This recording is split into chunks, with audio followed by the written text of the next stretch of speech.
Salut, c'est Hugo, j'espère que vous allez bien. Comme chaque jour, on est parti pour un nouveau résumé de l'actualité en moins de 10 minutes. Et au passage, aujourd'hui, c'est un jour un petit peu spécial. Pourquoi? Eh bien déjà parce que c'est le premier anniversaire du coronavirus. Et oui, le premier cas a été détecté officiellement le 17 novembre 2019. Et puis au-delà de ça, c'est le deuxième anniversaire du mouvement des Gilets jaunes. Voilà, c'est bon à savoir. On est parti pour ce nouveau résumé de l'actualité. On commence tout de suite avec un premier sujet que vous nous avez beaucoup demandé hier. D'ailleurs, merci pour tous vos commentaires. Il s'agit de la loi sécurité globale en France qui est débattue à partir d'aujourd'hui à l'Assemblée nationale. On en a déjà parlé sur la chaîne mais on va revenir en détail aujourd'hui. Cette proposition de loi présentée par les députés de La République En Marche fait beaucoup de débats. Ce qui est particulièrement remis en cause, c'est l'article 24 qui prévoit d'interdire la diffusion d'images de policiers ou de gendarmes quand le but est, je cite, d'atteindre à leur intégrité physique ou psychique. Et si c'est le cas, la sanction peut aller jusqu'à 1 an de prison et 45 000 € d'amende. Par ailleurs, le ministre de l'Intérieur Gérald Darmanin s'est dit favorable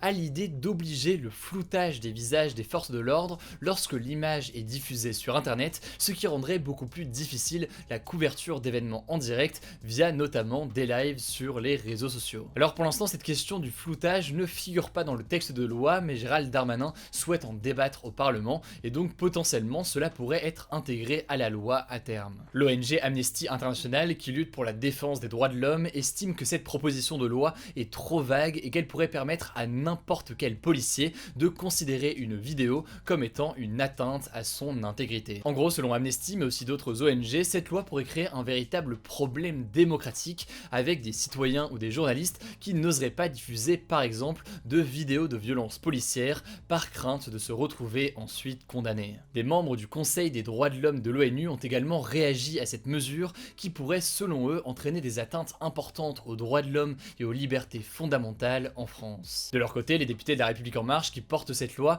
affirment qu'elle a simplement pour but de punir les vidéastes qui ont des intentions malveillantes, mais pas de limiter la liberté d'informer des journalistes. Ils assurent par ailleurs que ce sera le rôle des enquêteurs et des juges de caractériser ces intentions malveillantes et de voir si effectivement elles portent atteinte à l'intégrité physique ou psychique des forces de l'ordre, et donc ce sera pas selon eux le rôle des policiers. En tout cas, vous l'aurez compris, cette loi suscite une vive opposition. Des manifestants se sont rassemblés aujourd'hui près de l'Assemblée nationale et plus largement partout en France pour s'opposer à cette loi. Au passage d'ailleurs, on notera que d'autres articles de cette loi font également débat, comme par exemple le fait d'utiliser des drones pour surveiller les manifestations. La loi est donc actuellement débattue à l'Assemblée nationale, ça promet d'être assez animé et c'est un sujet qui est important. Du coup, évidemment, on vous tient au courant dans les jours à venir sur YouTube ainsi que sur Instagram dans les résumés quotidiens de l'actualité. Vous le savez, le nom du compte aussi sur Instagram, c'est Hugo Décrypte. On passe à un deuxième sujet en France, rapidement, c'est l'évacuation d'un camp de migrants qui a eu lieu ce matin à Saint-Denis, donc à côté de Paris. Ce camp, il était situé sous l'autoroute, au pied du Stade de France, à Saint-Denis donc,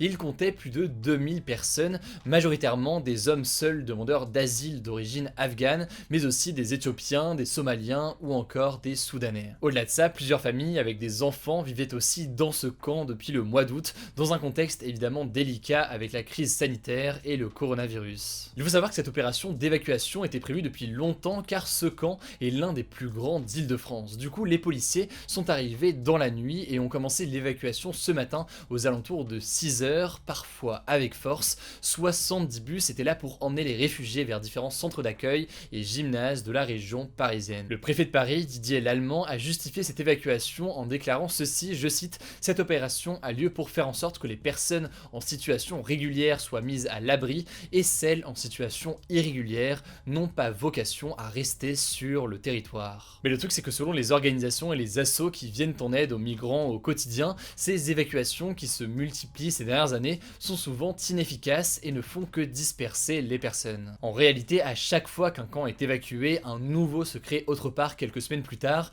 dans des conditions encore plus insalubres et en général de plus en plus éloignées de Paris et donc éloignées des douches, des distributions alimentaires ou encore des différentes démarches administratives qui se font en général à Paris. En tout cas donc, je l'ai dit, des centres d'accueil ont été mis en place pour les accueillir. Toutes les personnes prises en charge vont être testées pour le Covid-19 en cas de résultat positif. Évidemment, on verra ce qu'il en est dans les jours à venir. Dans l'actualité aujourd'hui, avant de faire le point à l'étranger, sur le sondage du jour ou encore sur la note positive, on va faire un point très rapide sur les vaccins contre le Covid-19.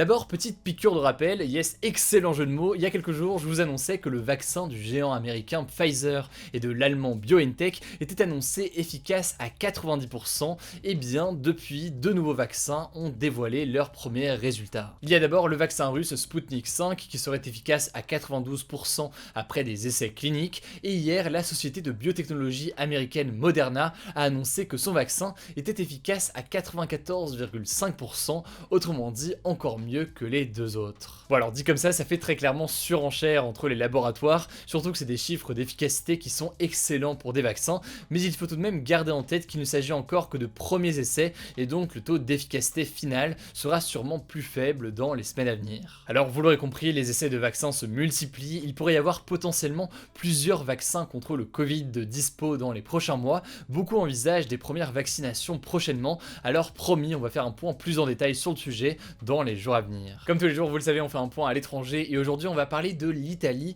qui a commencé à soigner des patients depuis leur voiture. En fait, l'Italie vient de passer le cap du million de cas de Covid-19 et doit actuellement faire face à une seconde vague importante avec notamment souvent une saturation des hôpitaux. Or, comme vous pouvez le voir sur ces images de France 2, à l'un des hôpitaux de Naples, des patients ont dû être placés sous oxygène directement dans leur voiture sur le parking de l'hôpital. En Italie, pour l'instant, il n'y a pas de reconfinement national, mais une partie de la population réclame des mesures plus strictes pour limiter les hospitalisations et mettre fin à ce genre de scène. D'ailleurs, je trouvais ça assez intéressant aujourd'hui de vous parler de cette étude que je vous mets directement en description, qui suggère l'existence de malades du Covid-19 dès septembre 2019 en Italie, soit 2 mois avant les premiers cas repérés à Wuhan en Chine, et dont c'est l'anniversaire aujourd'hui. En fait, cette étude montre que sur 959 patients dépistés d'un cancer du poumon, plus de 11% des personnes avaient déjà développé des anticorps qui servent à lutter contre le Covid-19 à cette période, ce qui suggère donc la présence du virus sur le territoire italien dès la rentrée 2019. Par ailleurs, des suggestions assez similaires avaient déjà été faites en France avec des premiers cas potentiels détectés en novembre 2019 dans le pays. On avait eu l'occasion d'en parler il y a quelques mois sur la chaîne. Bref, vous l'avez compris, le virus était potentiellement en Europe bien plus tôt que ce que l'on pensait jusqu'ici. Cela dit, ce n'est que le début des études, tout ça reste à confirmer avec la suite des recherches. Allez, avant le débat, vous le savez, on passe à la note positive et aujourd'hui, elle concerne le Brésil. 39 personnes ont été sauvées d'une mine d'or gérée par une délinquante brésilienne connue, Raimonda Oliveira Nunes, qui les exploitait tout simplement de manière illégale. Les travailleurs, tout simplement réduits à l'esclavage, étaient par exemple contraints de dormir dans un hangar à ciel ouvert sans eau potable.